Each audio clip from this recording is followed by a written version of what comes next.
Hey guys, it's Cal from the Lighting Doctor here. I hope you guys are going to enjoy this consultation series. We're going to give you all kinds of tips and tricks for effectively and properly lighting up your home. If you want to get your free consultation, just shoot me an email at cal@lightingdoctor.ca. Send me a few pictures and we'll give you a video presentation of what lights are going to work best with your property, or go and visit us at lightingdoctor.ca or go check out all our videos on YouTube. I just want to quickly talk to you about going and getting some simple landscape lighting stakes to help nail down your wire in any of your garden bed areas or any areas that you might be burying wire and you want to make sure that it doesn't come up. Just go get some simple landscape lighting stakes.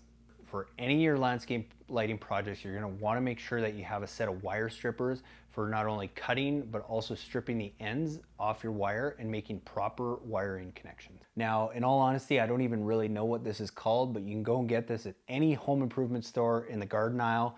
It's basically a long metal stick with two prongs on the end that's great for pushing the wire a little bit deeper in the ground. So as you go and make your cuts or make your slits in the ground to get that wire in, you can use this two-pronged wire poker, that we'll call it, to just go and push that wire a little bit deeper into the ground to make sure it doesn't come up. Between using that and some extra landscape lighting stakes, just to make sure, or sorry, landscape lighting staples, just to make sure that wire doesn't come up.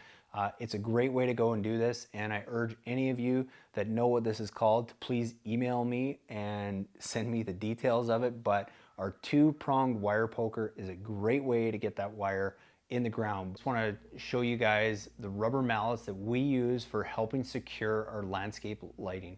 This is something you want to use to go and make sure that you're getting your ground stakes for your landscape lights into the ground as solid as possible so that you don't find them tilting over and breaking down the road.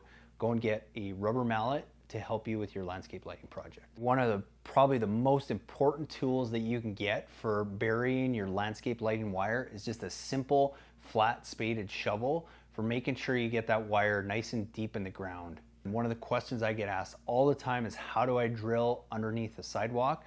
Go and get a simple bulb planter drill. You can get it on Amazon.com. It's about a $20 bit, but it's a simple and easy way to get wire under any sidewalk. Or go to YouTube and search Lighting Doctor, how to tunnel under a sidewalk, for more great tips. Hey guys, I really hope you enjoyed that video presentation with some great tips and tools of how to go and properly and effectively light up your landscape. And be sure, if you want your own free consultation video, send me an email at cal@lightingdoctor.ca with a few pictures of your property, and we'll get back to you with some really cool ideas and ways to go and effectively light your property. And be sure to watch the videos after this one for more tips on how to install landscape lighting, as well as how to light up your landscape the best way possible.